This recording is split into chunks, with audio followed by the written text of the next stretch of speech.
Bonjour à toutes et à tous. Cette année encore, la pandémie ne nous permet pas d'organiser la traditionnelle cérémonie des vœux. Cette situation est particulièrement frustrante pour les élus que nous sommes. Nous perdons ainsi une occasion de vous retrouver pour un moment de convivialité mais aussi d'échange. Même si, grâce à l'effort de tous, notamment à travers la vaccination et le respect des différents protocoles, la vie a pu reprendre un cours plus normal au cours de l'année 2021. Nous ne sommes malheureusement pas au bout de nos peines. L'accélération des contaminations constatées ces dernières semaines en est la meilleure preuve.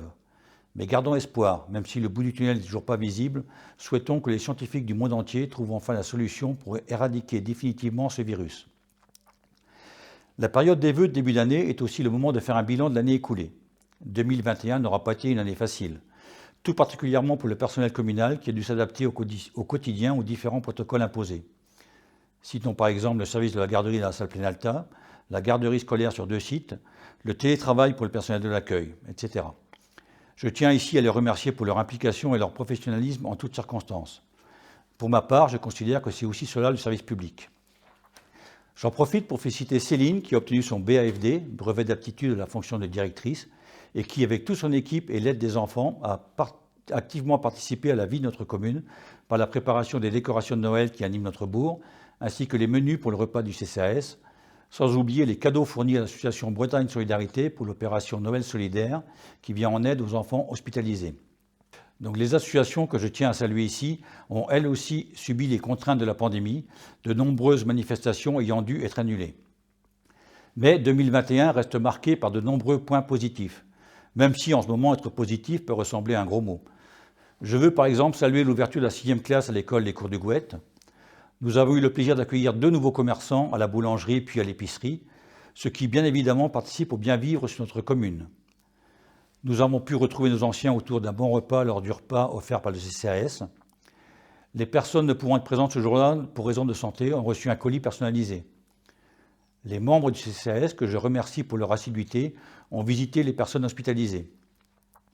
Je tiens également à saluer et remercier tous mes collègues du conseil municipal qui participent toujours activement à nos différentes réunions et qui n'hésitent pas à donner leur avis ou leurs idées, mais toujours dans le but de faire avancer les dossiers. Un grand merci à tous les bénévoles qui, tout au long de l'année, donnent de leur temps pour maintenir une vie sociale et participer au dynamisme de la commune. Merci aux bénévoles de la bibliothèque, aux membres des associations qui ont permis leur fonctionnement en respectant les règles imposées. Merci à tous ceux et celles qui ont contribué à décorer notre bourg pour les fêtes de fin d'année. Le bilan de l'année, ce sont aussi quelques chiffres. Au 1er janvier, nous sommes officiellement 1633 habitants, soit une augmentation de 0,97%. Nous avons eu le plaisir d'enregistrer 22 naissances. Nous avons malheureusement déploré 13 décès. 7 mariages ont eu lieu ainsi que 6 PACS. 29 permis de construire ont été délivrés, dont 17 concernant des maisons individuelles, 15 constructions plus 2 rénovations.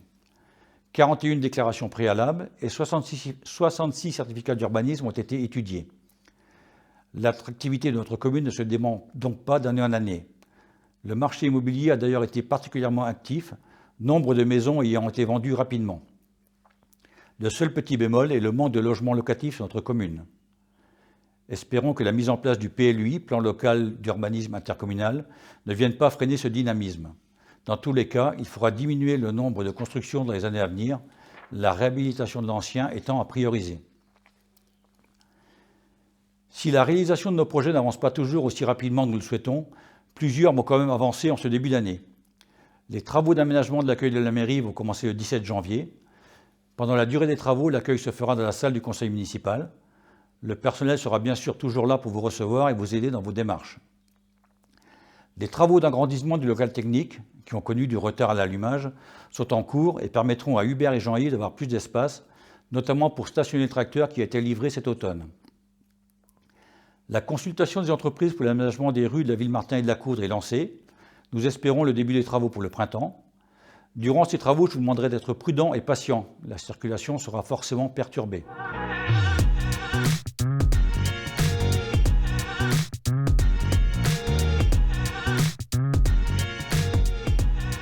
2021 a aussi été l'année où nous avons consulté pour la réalisation de nos futurs projets. Je vous remercie pour votre réponse à nos sollicitations.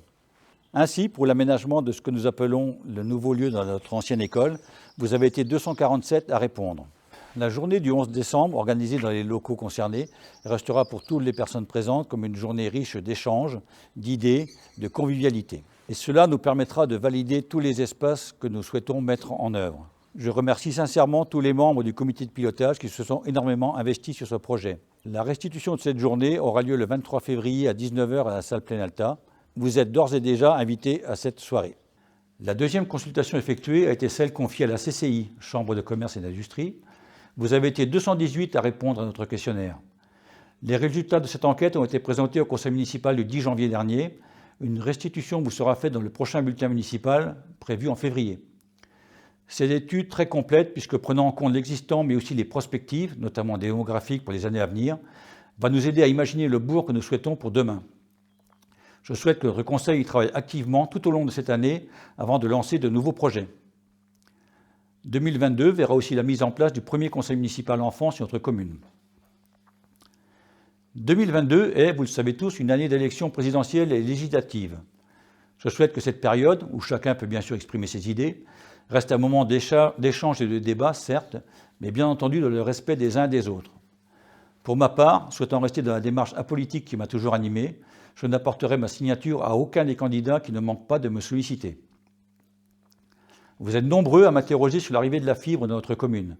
Je vous rappelle que ce projet est suivi par la région et par le syndicat Mégalis. Concernant notre commune, la réception des travaux est en cours et devrait être effectuée, si tout va bien, dans le courant de ce mois de janvier. Les premiers raccordements seront normalement possibles 3 mois environ après cette réception. Soyons donc encore un peu patients.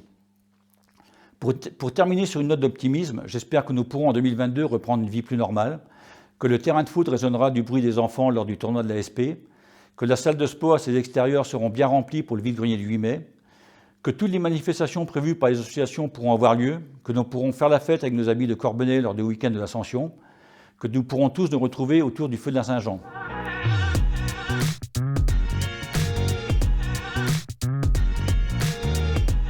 Enfin, à toutes et à tous, je vous souhaite une bonne et heureuse année. Prenez soin de vous et des autres afin que nous passions enfin à autre chose et que ce virus ne soit plus qu'un mauvais souvenir. Encore une fois, bonne année à tous et à Tchèque des Joues Paris-Lay.